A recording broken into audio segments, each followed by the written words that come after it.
Hello everyone, this is Marita, one who catches lightning, with the Path of Ish podcast, Walking with Our Shadow, where we share ancient indigenous teachings of remembrance, all so we can walk and learn how to walk a path of radical self-love.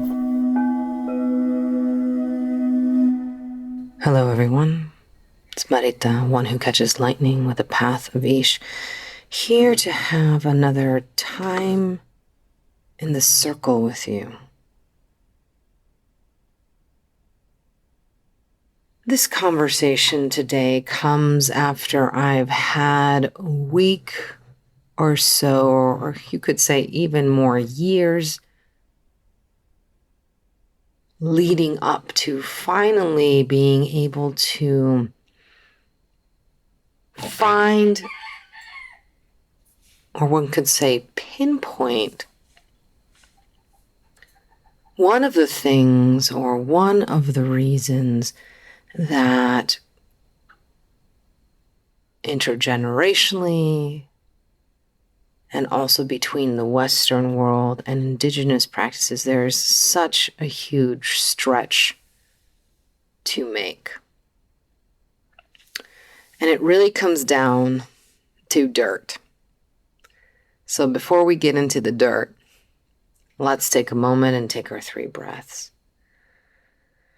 Now, even in these 3 breaths, I really want to pause because today we will be talking about biodiversity, about diversity, about regenerative farming, about renewal, about regeneration, about biodiversity in cultures. And so I really want you to observe yourself that when and if you're taking your 3 breaths, are you trying to control yourself? Are you trying to control your mind, your body, and your essence? Or are you trying to bring them in to the circle for them to be themselves?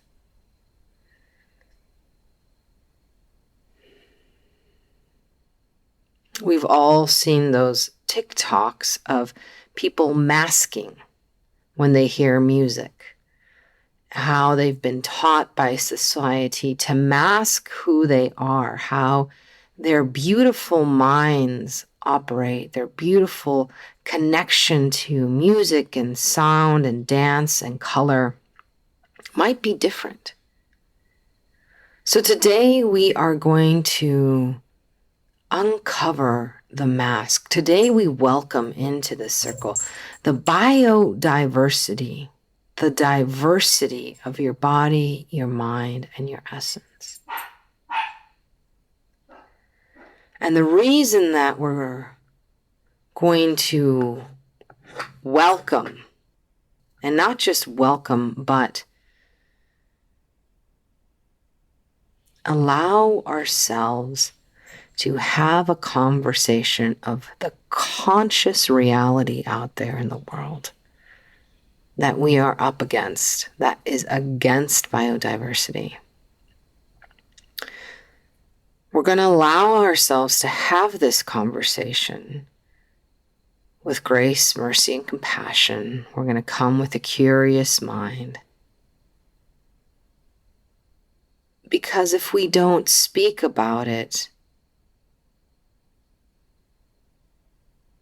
then we'll never be able to face it and face the challenges and face the programming that colonization still has around the world.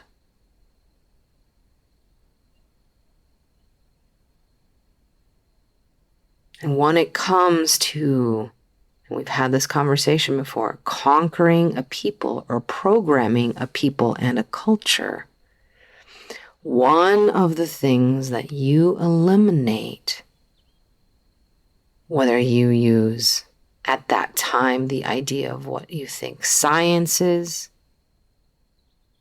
art, language, value sets,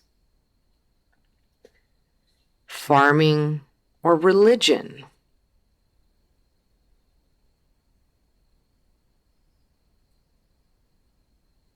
You use these to control people. You use religion to eliminate biodiversity. You go out and create rules about how your religion is the only one that can be practiced and your way is the only way that can be practiced and everyone else is wrong. And then you create systems of government and laws that protect that one way. And then you use shame to deny people their participation in their own life by creating an ideal, a dream, an American or dream.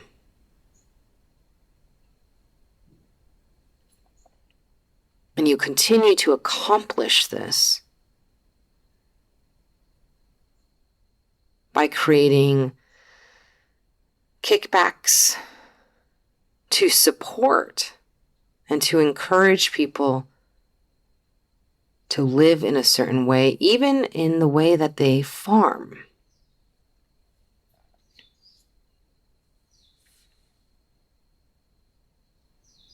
And we'll get into that after we take these 3 breaths, because I think I need them right now. So in and out through the nose. And let us create biodiversity, even now. Let us let our mind be what our mind wants to be today.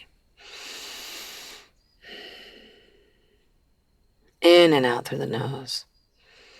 And let us bring the biodiversity of our body, right? If our body does not have biodiversity within it, a great example is gut flora.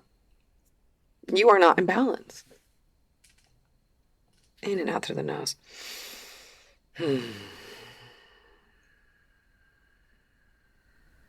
Bringing your essence, who needs and is biodiverse. It is not this ideal that is singular. Into this time and place.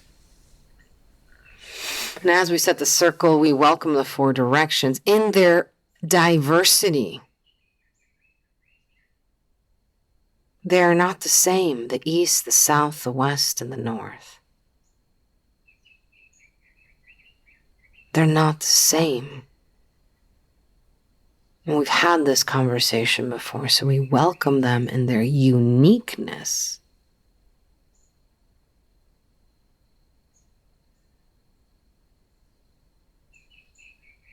And so we bring into the circle biodiversity, the lack of biodiversity. We bring into the circle regeneration and renewal. We bring into the circle the opposite end, right? Monoculture, monopoly, singularity.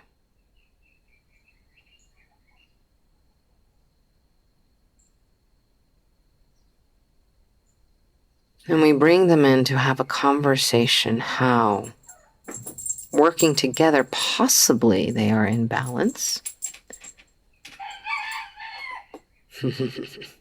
There's my rooster agreeing. As it watches over my very diverse flock of chickens. We have chickens of all types, and that's why we get beautiful multicolored eggs. Eggs, not just all one different color, but different colors, the blues and the greens and the olives and the whites and the creams and the tans and the browns, because they're all different chickens. And we have a peacock in there. And as we bring this into the circle, this beautiful image, thank you, chickens, of these beautiful eggs. I find it really interesting because we love our eggs. Some people love our eggs. The people that love our eggs and say that they're some of the best tasting on the island, if not the best, they're also so beautiful. And it's hard to find eggs or people who have created diversity in the coloring of their eggs by consciously choosing different chickens. This is my wife who did this, Rose, to create that beautiful diversity and that beautiful palette. And the people who love these eggs are people who are closer to, we don't really have large cities on the Big Islands, but these larger towns. So the closer you are to the Konas and to the Hilos, or even people on Oahu will sometimes come and buy them. They love them. They think they're beautiful because they're tired of eggs all looking the same way. Yet if we try to sell them close to where we live in a more farming rural community, they want the bigger, more monocultured eggs because these are not all the same size. They want singularity. And part of it is that they've been taught that that's better.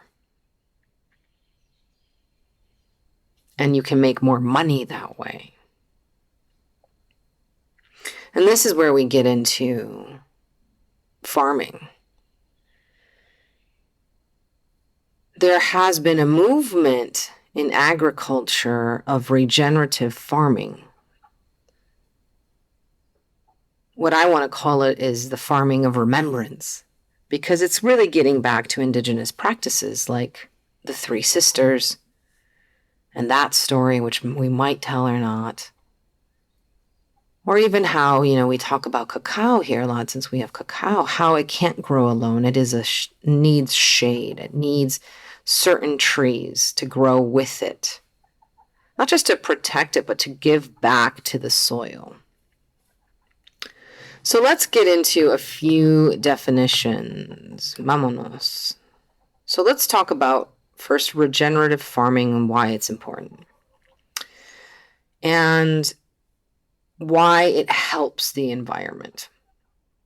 So regenerative agriculture, according to cbf.org, describes holistic farming systems that, among other benefits, improve water and air quality, enhance ecosystem biodiversity, produce nutrient-dense food, and store carbon to help mitigate the effects of climate change. This was by the Chesapeake Bay Foundation, January 14th, 2022. Okay, so let's dig in a little bit even more. What is regeneration? What is regenerative? It's defined, it's an adjective, Oxford Language Dictionary, as tending to or characterized by regeneration. Natural regenerative processes. So what does that mean? Let's go into the Merriam-Webster that says, an act or the process of regenerating, the state of being regenerated, renewal, regrowth, or restoration of a body or a bodily part, tissue, or substance after injury or as a normal bodily process. So this is getting into human-centric kind of ideas, right, of regenerative and regenerative growth. So here we go. We have something that means growth, regrowth in particular, renewal, restoration. There's also in this, as we saw, the benefits of improvement, enhancement, and mitigation. So if we go into just what biodiversity means, it's a noun. Oxford Language Dictionary says, it is the variety of life in the world, in the world, or in a particular habitat or ecosystem. We're going to stay on biodiversity as it includes the planet and the world and farming right now, before we get into biodiversity in other forms. So we are reading, we've just read through some definitions. And it sounds that regenerative farming, regeneration, biodiversity is important. It is, right? It is important. Biodiversity is important. But biodiversity goes against monoculture, the biodiversity of the beautiful different colored shape and eggs that taste really delicious, goes against those big singular eggs that many are farmed. The chickens are fed in a certain way. They live in a certain way. They're all the same, right? Different. And some people go beyond, and they're not organic. Some people go beyond and don't have good living conditions for the chickens because they're just trying to produce. So there's this weird idea that biodiversity many times, right, specifically when it comes to farming, is harder and more costlier, and, ¿cómo se dice? Los resultados, the results are never going to be the same. Yet we live in a Western culture that tells us that everything is the same, that everything should be the same, that everyone has to wear a mask, that food should all look the same and taste a certain way, right? We're creating tastes for food. And so when people eat food that has been hunted or has been in good relationship with the land, right? They're just like, this doesn't taste like what I'm used to, because maybe they even grew or farmed it differently. And you see in those, I remember I have a lot of Australian friends, and coming to the States, they don't like eating the beef here or the meat here because they say it's so sweet because it's been fattened by corn instead of just a lot of the more wild grazing. So even there, we see animals being fed certain diets to meet a certain expectation of what we think is good.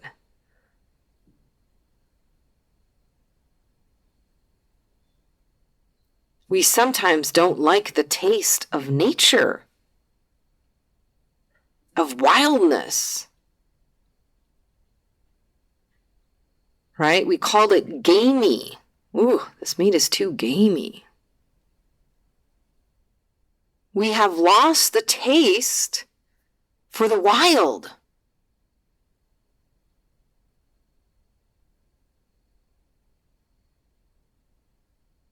We have lost the taste for biodiversity. We've been trained out of it. We've been fast fooded out of it.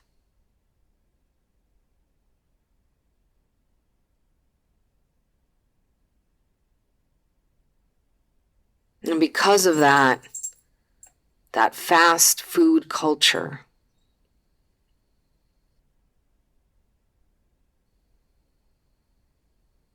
where everything's the same, because it's been manufactured to taste the same, and everything is quick, because we've gotten used to eating it and consuming, so we're used to consuming with our minds and our essences, not just our bodies. Monoculture.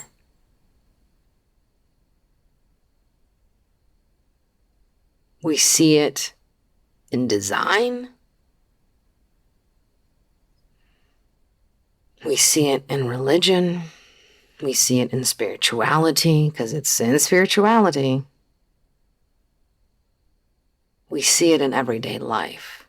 And we see it as an ideal that is safe because you know what you're going to get. Yet, as my students will tell you, as we've been sitting with different members of animal kingdoms and we sat with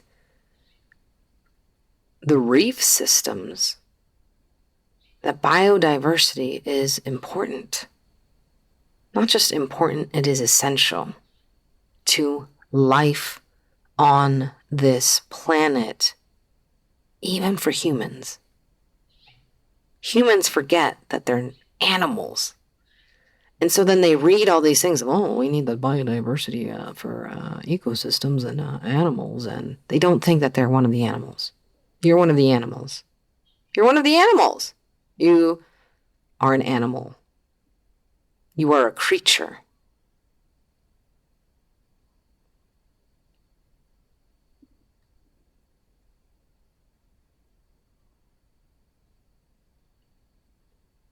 And there have been systems created to take you away from your creatureness.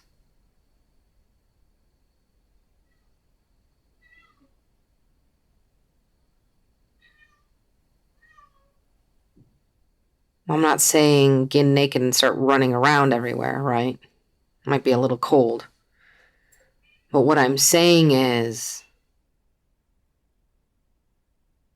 in dominating the human, we have taken the nature out of humanity. And we think that what is natural is not humane.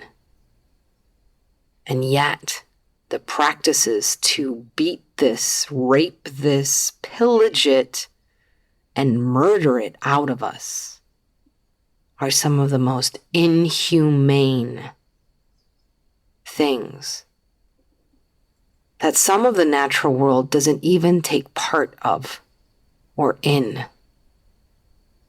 They're like, ugh. I'm sure there's a few animals and creatures and trees and birds and, plants out there that use, human or humane as something like horrible. They're like, oh, well, there's those humans being human again, humane. There they are, killing all the people that they don't agree to because they're wearing different, clothes or singing different music. Oh, there they go, killing all their people again because they've decided that their people don't look like their people.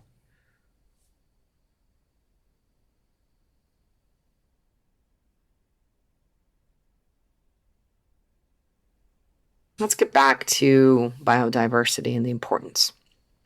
It is so important that there is an upcoming meeting in December up in Montreal, and it is called COP15. And let's go into why it's important. So if you go on to the Royal Botanical Gardens page, they kind of talk about it. It says, we are now living in an age of extinction, with biodiversity loss ranked as one of the biggest threats facing humanity. Okay, well, the scientists know. Here's all you need to know about the upcoming COP15. So, a recent report here, and this is an article by Clements Blanchard and China Williams. It says, with a recent report highlighting a 69% plunge in wildlife populations over the past 48 years, the scene is set for one of the most crucial environmental summits of 2022. But what is COP15 and why does it matter? COP simply stands for the Conference of the Parties of an International Convention, and this year there are three. One for biodiversity, COP15, one for climate change, COP27, and one for world wildlife, COP19. The numbers simply indicate how many times the parties have met. I'm just reading this article to you. Here are the frequently asked questions. What is COP15? So this is also known as as the United Nations Biodiversity Conference. COP15 is the 15th meeting of the parties to the Convention on Biological Diversity, which is CBD, bringing together countries to agree on targets to ensure the survival of species. I'll read that again. The survival of species, and stem the collapse of ecosystems across the world. One of those species is the human species. Because of the COVID-19 pandemic, countries have not met for several years. So COP15 is a particularly important once-in-a-decade opportunity to halt destruction of the natural world. I'm going to read that again. COP15 is a particularly important once-in-a-decade opportunity to halt destruction of the natural world.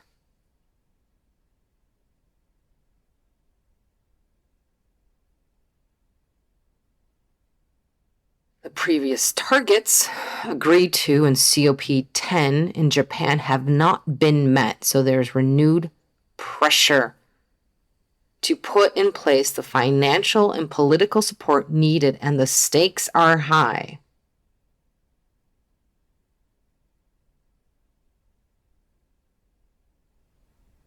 Many scientists agree that biodiversity is at a tipping point, and decisions made now at COP15 may be our last chance to conserve the natural world and our existence as we know it.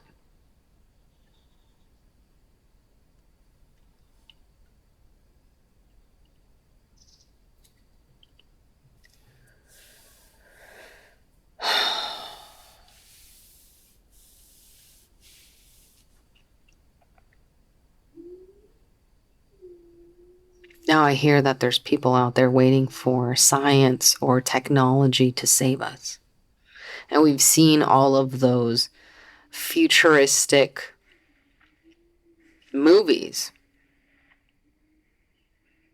And all these so many futuristic movies, it's literally about how the world has collapsed. Life has collapsed.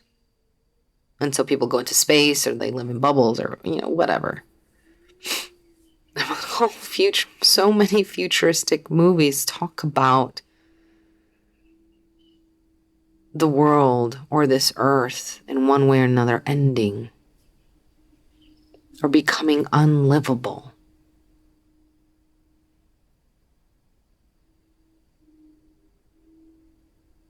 And we think that it's far away, but it's not.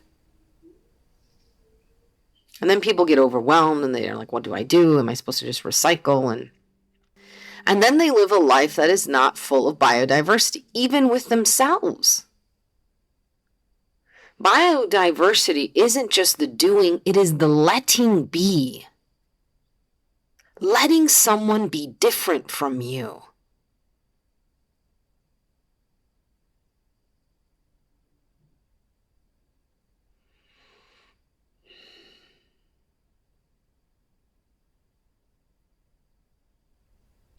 Even though you might not understand someone,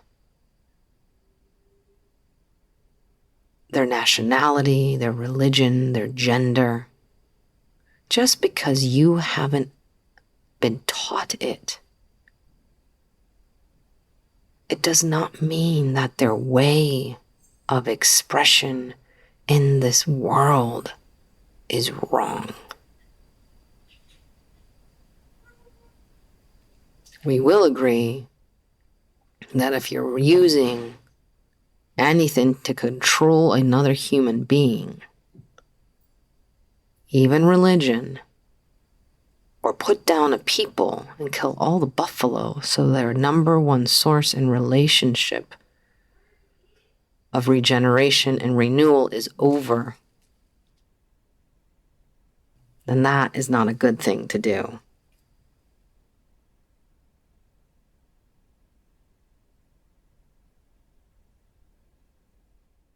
Biodiversity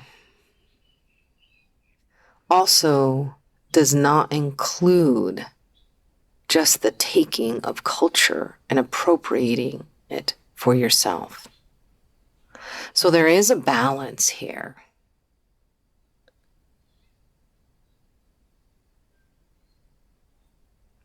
I'm not saying there's one right way to do it or one perfect way. It's complex. It's complex.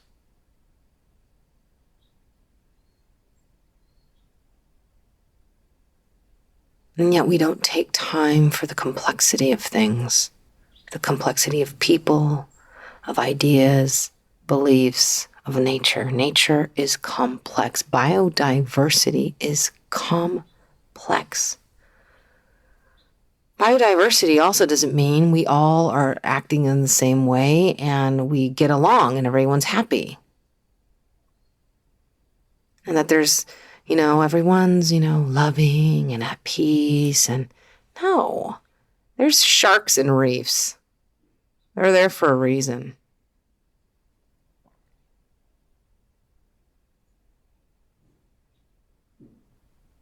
Yet I find the continued influence of colonization in spirituality and spiritual practices to this day. If you have not been taught anything other than the perfect eggs are these white, big eggs that look a certain way, and you've never experienced farm fresh eggs from different chickens, different personalities, they look different, then you don't know. And so, of course, you act out of your experience. But the problem is, that's not the problem. The problem occurs when someone from a different way of being and a different culture, specifically if you are trying to learn from them, comes to you and says, don't do that, or that is not how we do things. So many people in the spiritual community get upset and say, oh, that's not coming from love. Well, love, my friends, looks vastly different to many different people.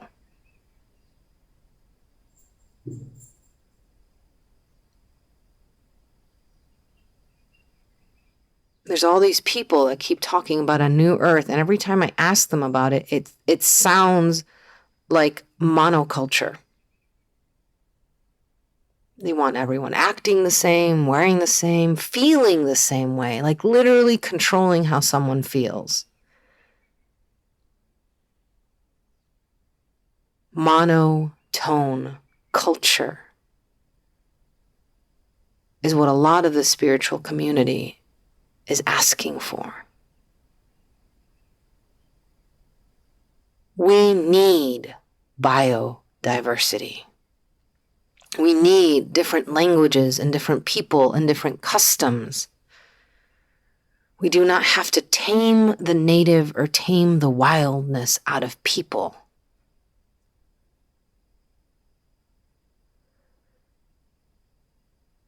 If someone is angry, let them have their anger. Don't try to fix it for them. You have no idea what they might be carrying that day or intergenerationally.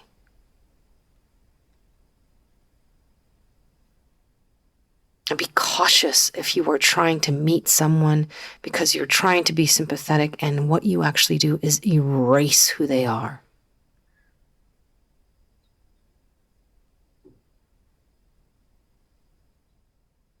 In biodiversity,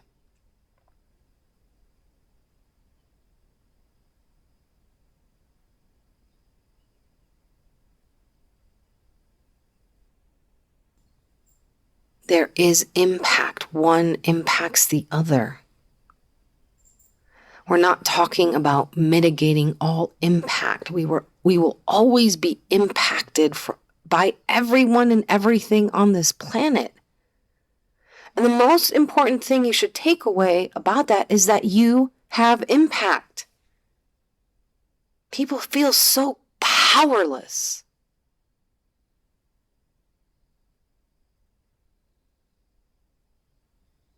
And then they try to even take away even more of their power. By becoming like everyone or everything else. And I get it. I get it.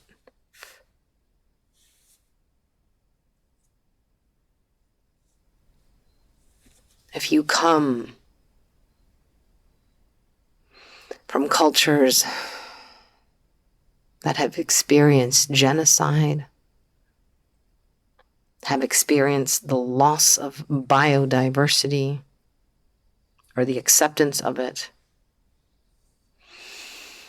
in their countries or in their culture or in their ways or even in the land,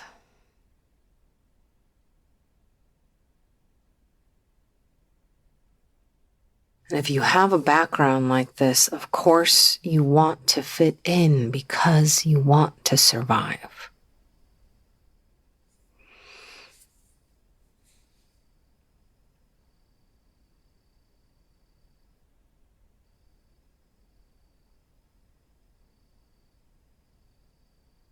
There is no one way. There's no one answer. No one's here to save us.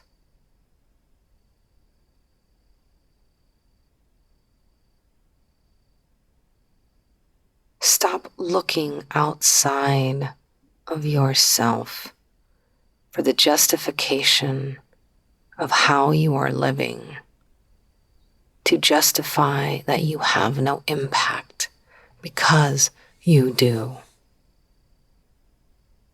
If we can embrace the individual power and impact that we have, then we can have accountability. 13 Grandmothers just put something out, and their number one thing was people have to be accountable for their action or inaction of things.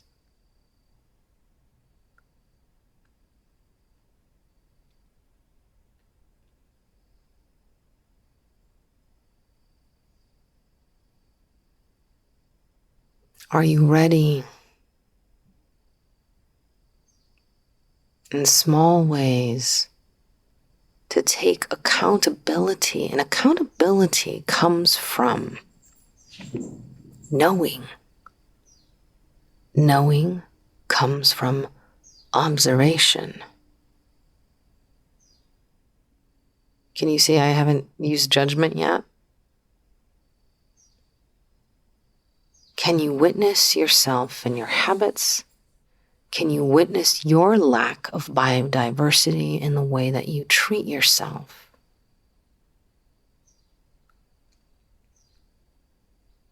If you can start with you, if you can take the time to recognize even what you believe,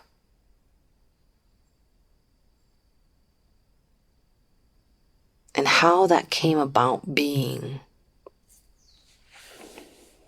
then you can make conscious decisions whether you want to continue to believe and act in that way or not. We have a choice, and yet we continue to take away choices from people and nature to just exist. Because we're so afraid of diversity.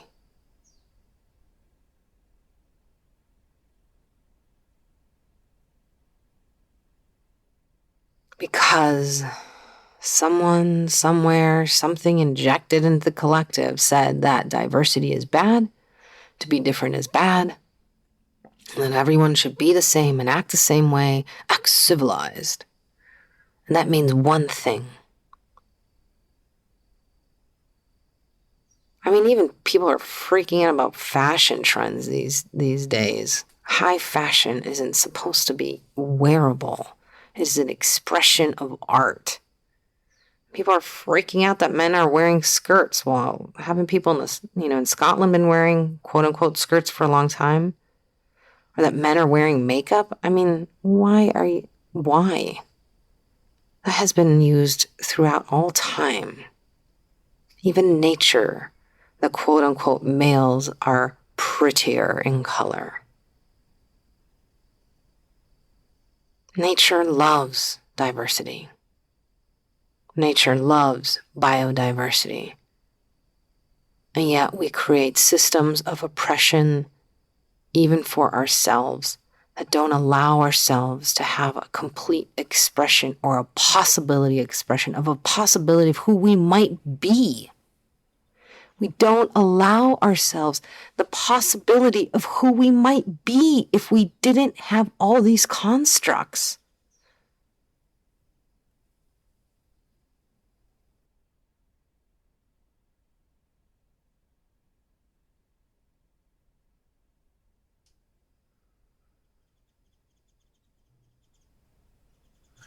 So where to start?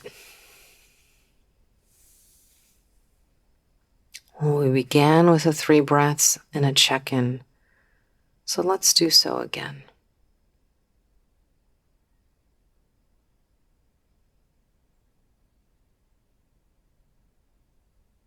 And in this moment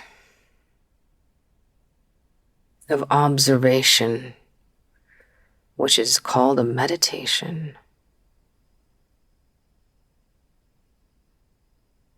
I want you to observe. We'll go through each breath and pause and take a while to observe the diversity of each of your parts.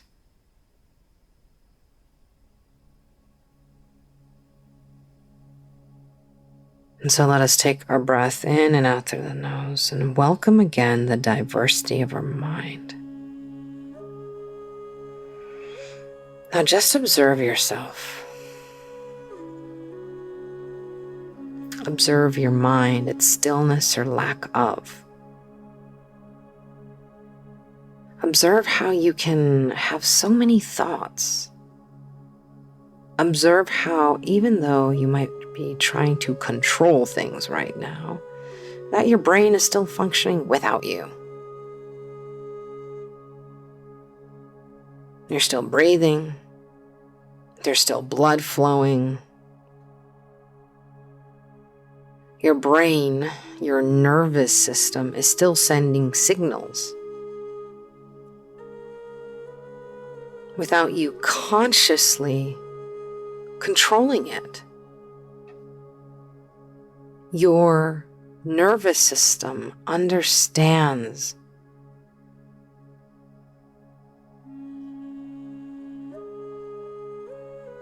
that for it to continue functioning, it sends out signals functioning different parts of your body to operate together.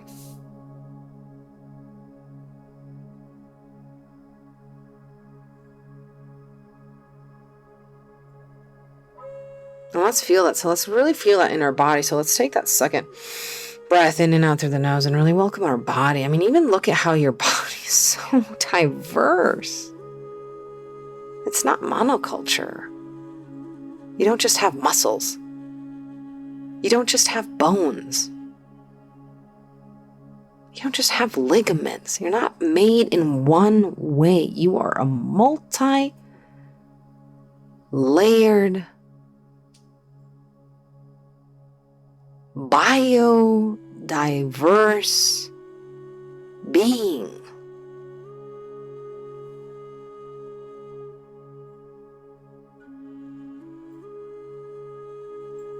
And just take more time here in your body.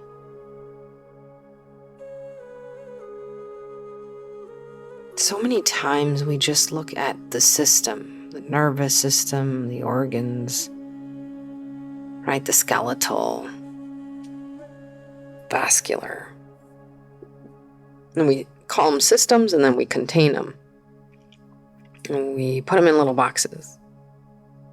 And then we specialize in them, right? But a holistic, whole natural approach is to look at all of your body.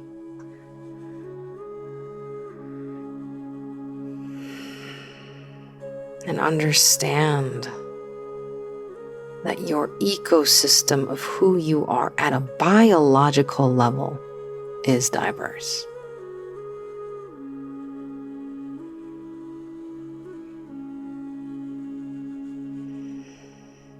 Now in this meditation and observation, let's take another breath in and out through the nose and really bring in your essence.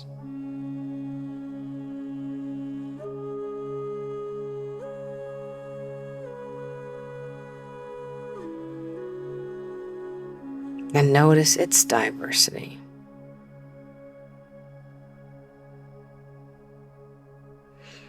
Whether you call it your spirit, your soul, your ego, all of them.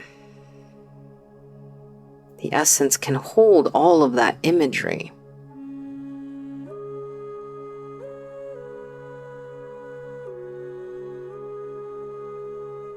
we have to remember that even at the essence level, we are diverse.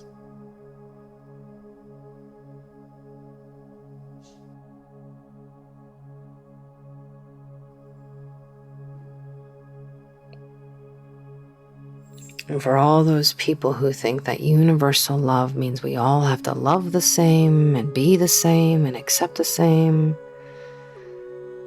I propose to you that universal love is the absence of attachment.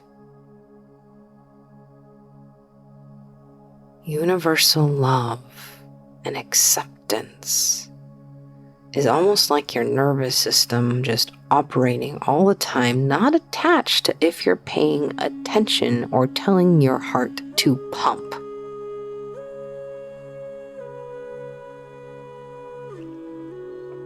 Universality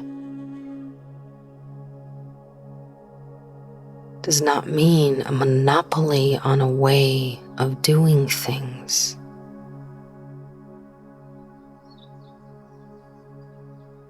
It's also not the taking of culture and appropriation.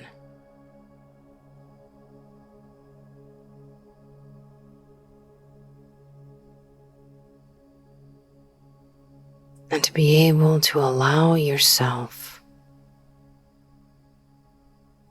to take responsibility is to understand that there is no one or right way of doing things, and at the end of your action, there's not some epiphany of you. Because you change, circumstances change, environments change, relationships change. Change is constantly changing.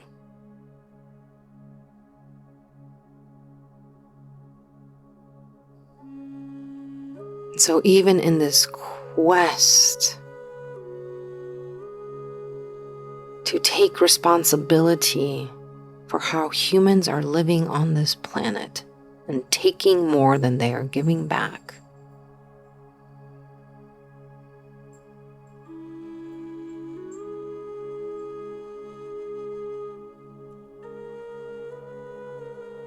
we can do so in a way that understands that we have to embrace diversity for that regeneration and that renewal that we are so yearning for, because we're so exhausted of wearing the masks and keeping up with this ideal that tells us that at the end of it, we think there's happiness.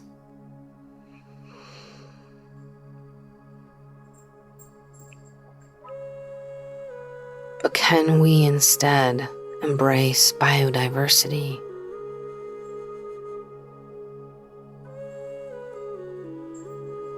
That is an invitation of co-creation.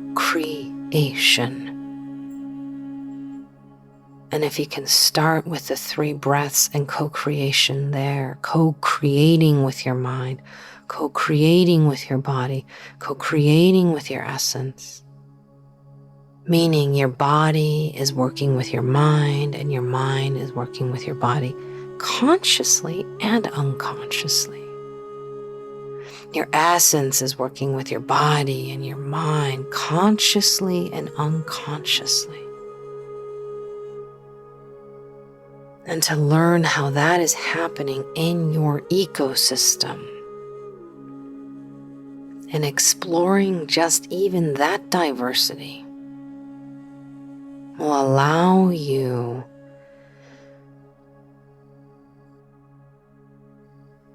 and give you a taste of what co-creation is like and how powerful it is, and how it gives you room to accept yourself and your diversity more.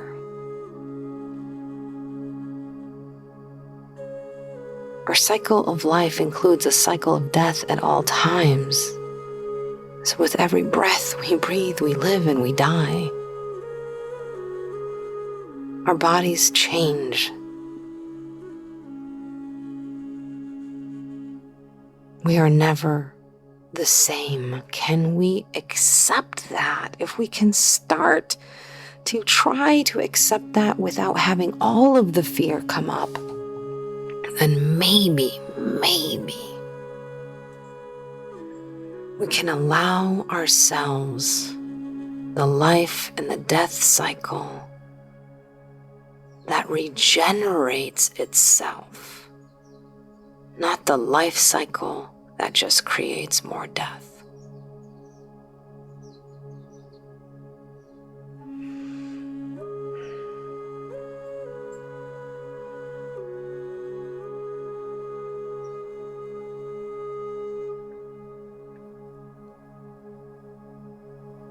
Death does not have to mean annihilation. When something dies, a natural something dies, it goes back and feeds the earth. It returns back. Yet even in death, we try to annihilate things. Literally suck away all potential life, or we hide it in boxes. We're so afraid to return to nature, even in death, to give back.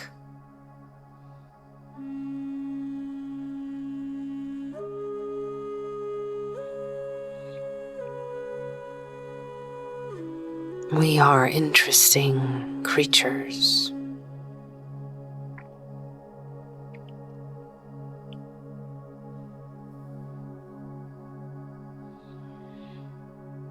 And I pray for our sake and the sake of others on this planet that we have the courage to embrace our action, our inaction, our knowledge or lack of, and do something, be something. Take responsibility for how you affect things, even yourself.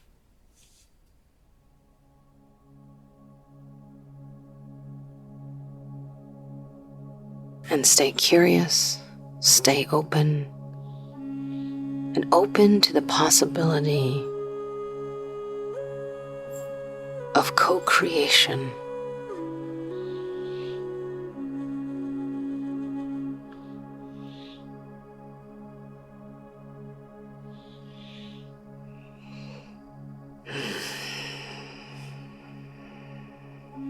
So with that, we start closing this circle. As we come out of this meditation, this observation, check in once more with your essence, your body, and your mind. And as you slowly take your 3 breaths in and out, welcome in and thank the biodiversity of your essence. Welcome and thank the biodiversity of your body. Welcome and thank the biodiversity of your mind. We thank this topic for coming into the circle. We thank the biodiversity of the east, the south, the west, and the north. The direction above, below, and on this plane. The diversity of teachings and teachers that hold the space, that have passed on this knowledge. May we continue staying curious and open. May we continue and have the courage to step into co-creation and to allow and understand that biodiversity as just a single human being is important in your everyday life, as well as biodiversity of culture, belief, and thoughts.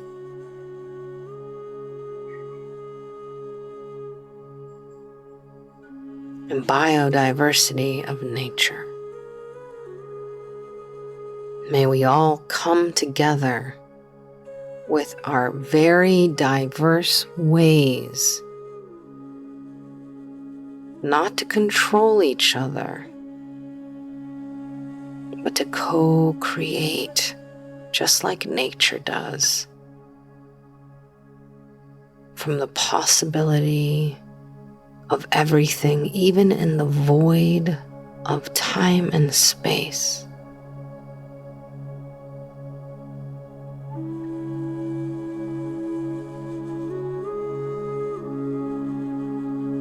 May even at that point where we believe nothing exists, may we one day complete that cycle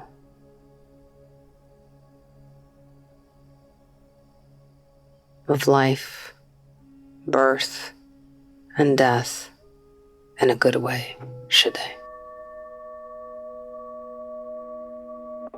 Once again, it is with deepest gratitude that I bow to you for joining me on this podcast, this episode, this circle, this plática, this meditation, this remembering. I hope that you have stayed curious. I hope to see you in the circle again next week. So make sure that you like or follow. Until then, may you be blessed with abundance of peace and radical self-love.